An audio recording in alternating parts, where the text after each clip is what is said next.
Hello and welcome to Cable Plus Property, your #1 online educative platform on all issues related to land and landed property.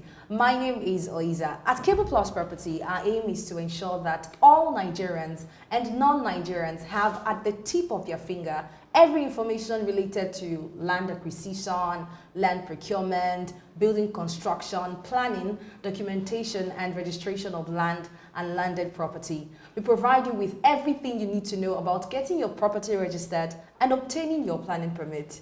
In this video, I'll be speaking with a veteran, someone you call a learned professional, a past president of the Nigerian Institute of Town Planners, no other than Town Planner Dr. Olubunmi Àjàyí. Come with me.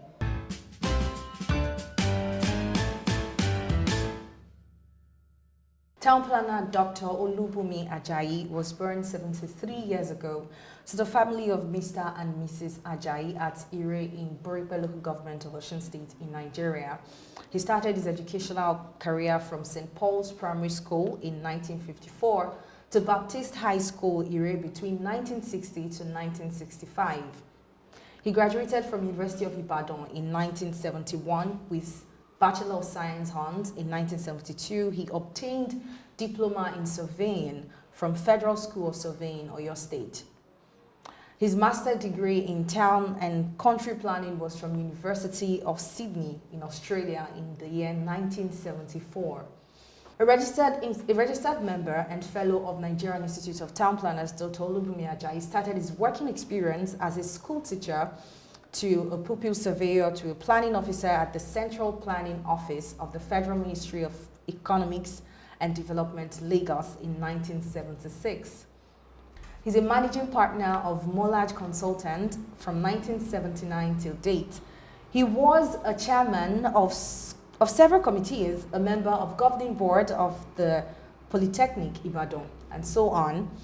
At the professional level, he was the past chairman of the Lagos State chapter of the Nigerian Institute of Town Planners and also the past president of the Nigerian Institute of Town Planners. So you say that you're watching this, every information you listen to and watch today is from the horse's mouth himself. It's good to have you, Town Planner Dr. Olubunmi Àjàyí. It's a pleasure to be here. Okay, so let's get on with it. Who is a professional town planner and what does a planner do?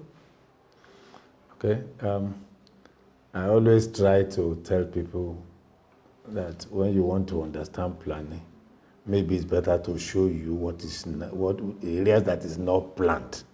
Therefore, you will understand what it means to have a place that is planned. For people who know Ibadan very well, which is where I grew up, you discover, go to Agugu, go to Bere, go to all those places, you will understand what it means. And when you go to those places, then go to Bodija, go to Mokola, go to Ekotede, then you will understand what planning is all about. That is, planning gives orderliness to an otherwise disorganized environment. That's essentially what it is. So when town planners start defining, to put order, to make it beautiful, the purpose of this orderliness is to make the place comfortable, to make it convenient, to make it beautiful, to ensure that there are no contradictory use. And if you have a church next to a primary school, or the noise coming from the church disturbing the school and things like that, all those stuff, or industry next door to residential area, without all those inconveniences will be avoided. Then the people forget that it is how you use the land that generates traffic. And so some of the traffic that we have is as a result of poor or bad planning. So the consequences are so many. Then a lot of our cities, there are no public open spaces, and these public open spaces are supposed to be the lungs for the city. But people don't understand it. And so when you say you want to leave some place for open space, they don't understand. And so what planning does is to give some orderliness to the city, to make it more functional, to make it more habitable. That's a very simple and That's easy right. to understand. So apart from government establishments, where else can a planner work? Thank God that you are speaking to a private sector man to the core. Okay. I came back to this country in '74. I stayed in the civil service till '76, just 2.5 years. And I'm out there, and I've been out there for, my practice has been over 42 years.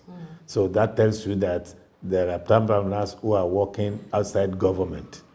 And so there are so many of us. Okay, we work, we have our own private practice.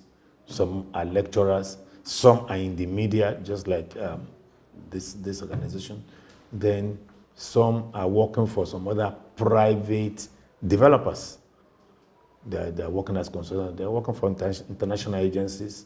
So a planner can work in so many places. It depends on how they think, how they can understand what is planning.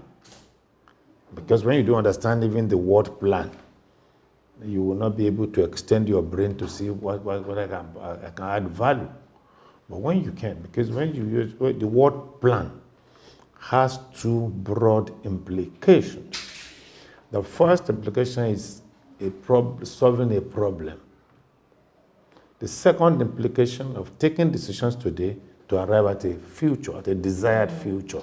But unfortunately, that second definition that most people, they don't look at that first issue, that there are problems, and you now look at it as a town planner. How can I use my town planning education to solve this particular problem? I remember when the issue of herders and the farmers started. I had to call up a colleague of mine in Ahmadu Bello University. I said, you know, this problem is a town planning problem. At least at that time, we didn't think that all these other hidden political undertones are there, but I saw it as a purely town planning problem. And why is it a town planning problem? There has always been a cattle route. There has always been during the colonial period. And most of us, when we are growing up, whether you are going to the farm or somewhere, you now see herders. They just come out from the bush. They cross to the other side, they enter the bush again, and you don't see them again. They are following a route, which they know. But over the years, this settlement this route was in the bush. Over the years, there was development. And this development now cut off with the route. And these people have no sense. You didn't have another alternative route for them. The route they are used to is what they. So once they are going through that route, they go to people's farms. And that's how the trouble started. And if it had been nipped in the bud when it started, by now having another grazing route that will avoid people's farms and settlements, at least that part of the crisis would not have been there. All these other political crises you have are political. But the one between the herders and the farmers were really seriously started as a town planning problem. But town planners will not say, how do I get involved? And that's why I say you must be able to think right. When you see a problem, even when you are walking, you suddenly see a traffic problem. You look at it. What is the land use that has caused this traffic? Why is this conflict? And so you look at how as a town planner, you can add to solving that problem. That way, anywhere you can work. You can work in the oil industry, you can work anywhere. You know, you see a flood, you now look at it and say, okay, there's flooding. Why this flooding? What has town planning contributed to it? What can town planning do to solve the problem? So the moment you're thinking that way, that one, your business is to solve a problem, two, the desired future, you know you can work in 1,001 different circumstances and different places. Okay, I'm glad that you mentioned that a town planner can own or establish a consultancy firm. Yes, which I have for 42 years. Wow, that's great. So what services does such a planning firm offer? So you want to tell me what have I been doing 42 years? That's the question. Literally. Yeah, that's the question. You see, what we give us, there is no level of government that I have not given service to in this country, right from local government, state government, federal government itself. I give work for international agencies, UN Habitat, World Bank. I work for private sector people. I consult for Mobile. I consult for Total. I consult for Stanbic IBTC. I consult for a lot of multinationals. Then I consult for a lot of individuals. Because everybody does development. That is, they build. And once they have to build, they must get a planning permit. And if they have to get a planning permit, then I'm in a position to give them services to help them get their planning permit. Okay, many of them. There are some of them whom I give like a pre-investment advice. Because that's one thing that many people don't understand, even as planners. Recently, they started talking about LUPA report. And I tell them, I said, as far as Olubunmi Ajayi is concerned, a LUPA report is a pre-investment evaluation report. Call it any other thing you want to call the name, because you want to advise your client before he buys that land, what can he use the land for? You know, what is the environment where the thing is? It's all right, you can write a letter to the ministry and say you want planning information free of charge. The ministry will give you planning information because you ask for it. They will tell you, this is the land use, this is the zoning, this is the height you can go, this number of floors, these are the setbacks, and the end. But there's more to development, to investment in the land than that. Because you must know, okay, if I build a house in this environment, is there electricity? Is there water? What will be my property values at the end of the year? I mean, you see, if you build the same house in Agege with the same design, and you take that same house and go and build it in Banana Island, you are going to get almost 1,000 plus rent in Banana Island than in Agege. And what is the difference? Location and the available facilities. Okay. So what a LUPA report should give you is, to me, it should be the pre-investment report rather than just to satisfy some town planning office who says, write a LUPA report. You, as the consultant, must see your LUPA report as a pre-investment study in which you want to guide your client before they make their investment. And if they have never made their investment and they only want you to satisfy some town planning requirement, so be it. But you, as a town planner, practice, has a responsibility to your client to give them the best of professional advice. So some of the services that a consultancy firm offers is advisory services, approval services, investment analysis. I mean, you guide your clients to make the right decisions. Yes, to make the right decisions that will benefit them. Okay. Now, you find out that the only planning activities that the public... No, is the interaction with planning is in the civil service. And that's where we get all our bad name. Yes. Because the average person doesn't know anything about planning except in government. In actual fact, for those of us who are in practice, it took us years before people now know you can live with that. There are even town planners who are out there practicing. So in that light, the public only knows that what planning is about is approving or that's because that's the picture. Enforcing laws. In actual fact, even our town plan, even in the civil service, some other people in other ministries don't even think that town planners have gone to school. Because of the way they behave. They create an impression that the whole thing is all about approval of plan, non-approval of plan, serving notices and collecting bribes to change the notices, and then they think that they give the public that picture of the profession. So what are the planning activities, the other planning activities that people are not aware of? Even in the ministry, they have various departments. They have development matters department. I'm not very vast with them in the ministry, but I know there's a department that looks after the layouts. When you have a big chunk of land, you have to prepare layouts for them and process them and guide them. They have departments that help people to choose sites. I know, like you want to do a market or you want to do a shopping mall. There's a department you can write to in the ministry that will help you with site selection. That's another. I enjoy that role that they try to play. Then there is this planning information thing they do. That is, members of the public, you can write and attach your survey plan and ask for planning information. Don't tell me how long it takes them to answer. Okay. That's a different kettle of fish. But they give that service, yes, I appreciate it. For the members of the public. And there are other services. There's the planning permit, which they do, which become a big issue. There's urban renewal, which is a big issue. They now have the section that does the master plans and structure plans, which is necessary, because I will continue to say that this country has been running as a lawless country and is still running as a lawless country. Because what is the basis of your development control if there is no development plan? What are you controlling when you don't have the plan that says this plot I can only do a church?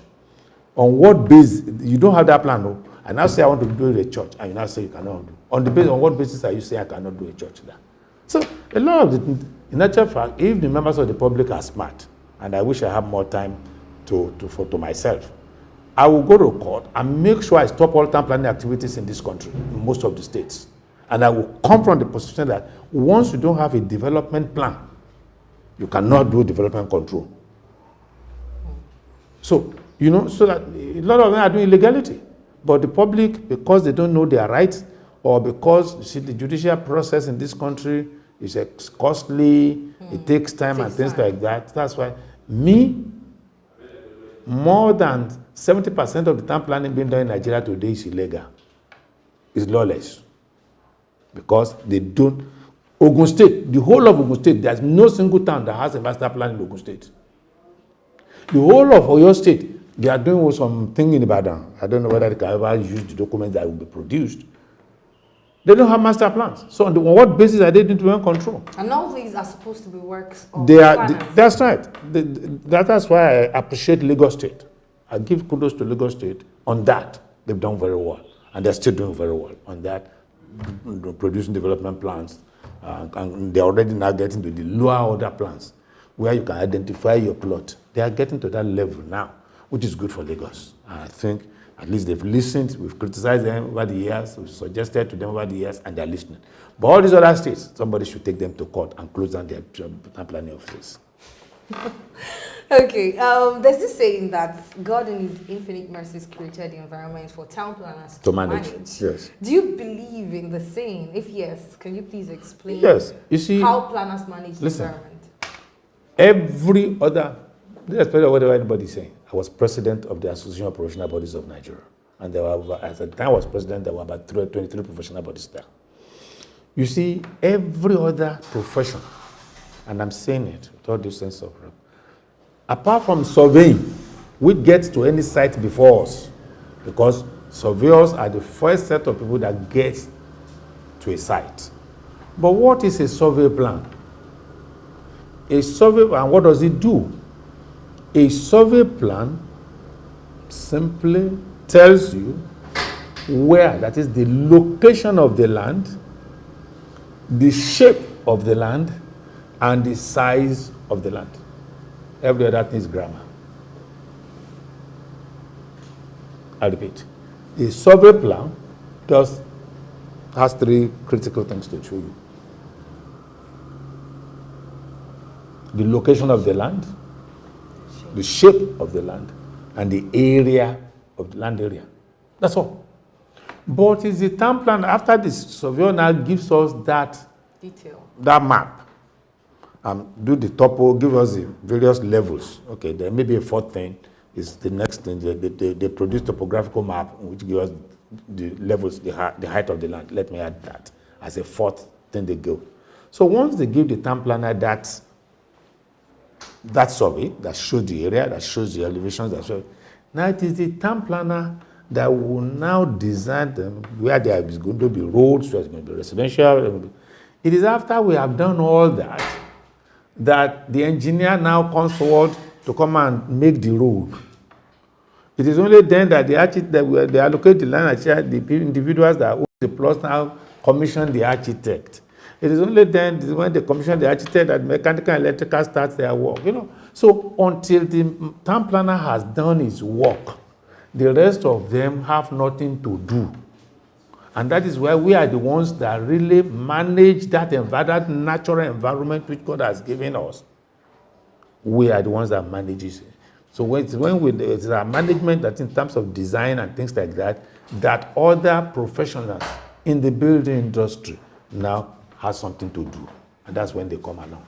And that's why, you see, it's a straightforward statement. It's correct in all its implications and practical realities. So without the town planners' work, we are going to be in jungle. Professionals. You see, if without the town planners, if the surveyor does a survey and put it on the floor, it doesn't mean anything to nobody. Okay?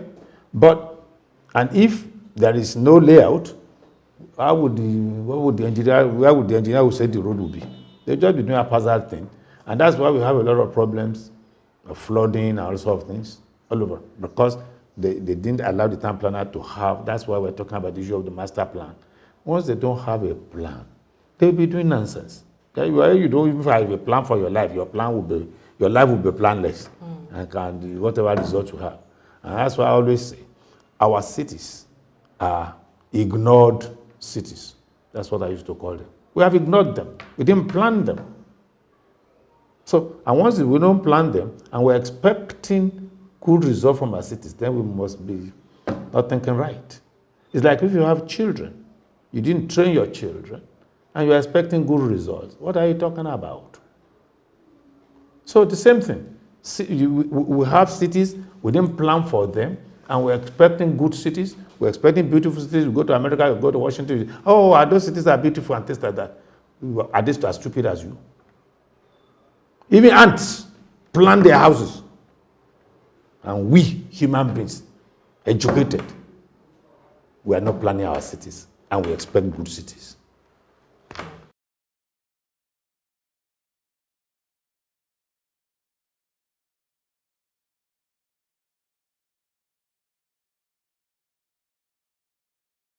Thank you so much for watching. That was an insightful session with Town Planner Dr. Olubunmi Ajayi. I trust that you have learned a lot because I have as well.